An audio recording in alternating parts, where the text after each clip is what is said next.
Okay, I'm gonna try this again. Every time I try and do this, it cuts me off. Gonna get political here. If you don't like it, sorry, it's free country, free speech. I'm gonna say what I want. As far as the election and the inauguration, um, I did not vote for Barack Obama. The only reason I did not vote for Barack Obama was he was a little conceited in the fact that he thought he was going to get elected in. He was immediately going to go in and get to sign orders and make things happen, and the government was going to be okay again. I'm not stupid. I knew that wasn't going to happen. I think he got his reality check November 5th with his first update. That's why he seems to be backing off. No, folks, it's not backing off. It's called he got a reality check. So if you're going to sit there and you're going to start bashing him for that, quit being a hypocrite. Pretty much, quit being a hypocrite. Nothing else left to say on that. I have a feeling he's going to be greater than John F. Kennedy ever could have been, and he's going to be the one to save this country. I really hope he is. All you idiots that wanted to bash him, who want to call him out on things, give him a chance. At least he's realized now he can't be the savior for all, and he's going to do his damnedest on his own and with hard work to get things done. For all those who bash Sarah Palin, you're a bunch of hypocritical j-holes. Any woman who can raise 5 kids, one of which who is stationed in Iraq right now, fighting for our country and the right to be free, one of which who made that mistake that a lot of young teenage girls have made and had sex at the wrong age and got pregnant, but chose to keep that baby and take that responsibility on. A woman whose smallest child is less than a year old and was born with a devastating disease, Down syndrome.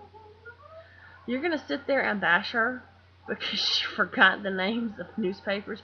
You're going to bash her because she wants to be a mom as much as she wants to do the job. Let me explain something to you. She is more qualified to run this country than any of these politicians ever would be. Straight up. She has kept her kids out of jail. She has kept her kids in school.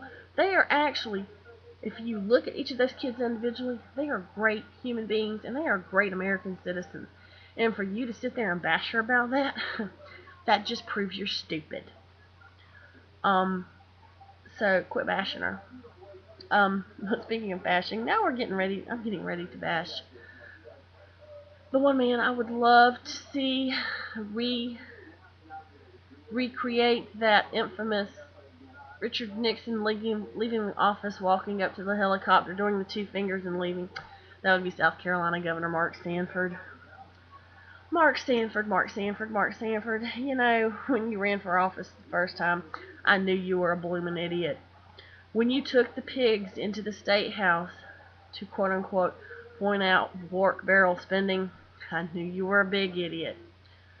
But when you decided to teach the commissioners for the Unemployment Commission a lesson by refusing to request federal funding to help pay for unemployment benefits for people who can't work, that just proved to me that when you were born, your brain didn't form. I mean, I'm sorry, you're an idiot. Why is withholding unemployment benefits from people who cannot find a job because of this economy? How is that teaching government officials who get a paycheck no matter what a lesson? How is that teaching them a lesson? How about stop their pay until they provide the information if it's really that important? There's a thought. Since you seem to do everything else with a strike of the pen, whether or not it's necessary or legal, do that. Don't hurt the hardworking man who can't find a job because the U.S. economy tanked. Don't hurt the hardworking man who can barely make things get by trying to feed his kids and get them clothes and get them to schools, which, by the way, you continue to underfund. Yeah, while we're talking about that, let's talk about the underfunding of education and health care in South Carolina. How do you expect children to go to school in school books that are 40 years out of date, in schoolhouses that don't even stand up to shantytown standards? And yes, there are some in South Carolina, Mark Sanford. You know there are. Closing your eyes and pretending they're not there doesn't mean they're not there. Um, Cutting funding to teach children the basics of reading and writing so they can care for themselves.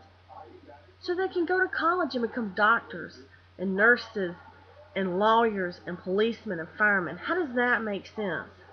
Here's another one. Cutting Medicare and Medicaid funding for things that are necessities, such as the Department of Mental Health, the Department of Disabilities and Special Needs. These departments have people that physically depend on other human beings for their safety and their care.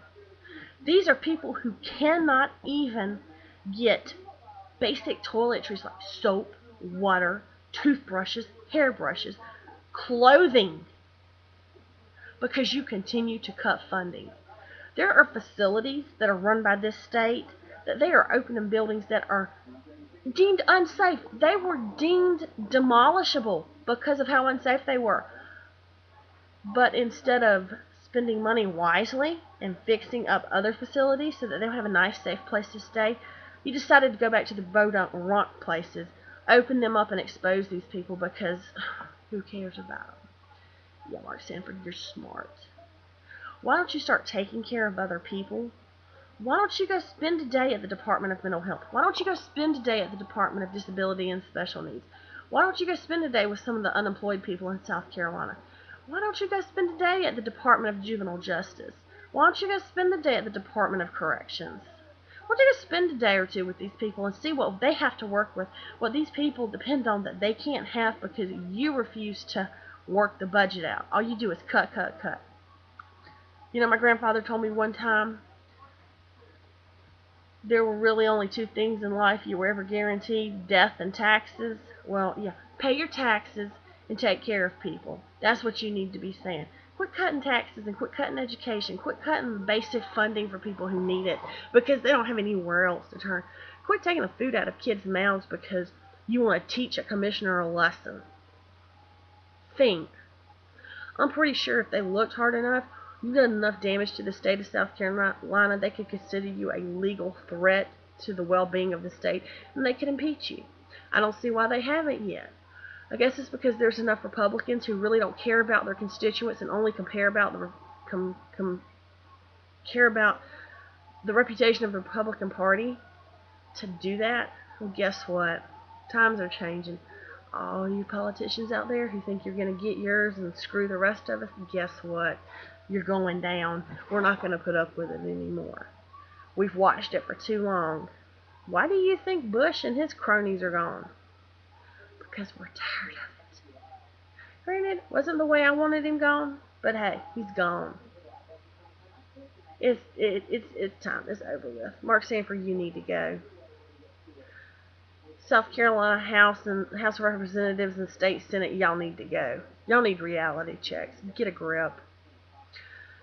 Alright, I'm going to get off my soapbox now, and I'm sure I've probably ticked off a few people, and I really don't care. It's a free country. I can speak how I want to. I just think it's time for the people of South Carolina and the people of the United States to take responsibility, and take some of that responsibility themselves. Get these idiots that are running our government out of government and take it over ourselves. We are the ones that have the power to fix this country. Why aren't we doing it? Peace.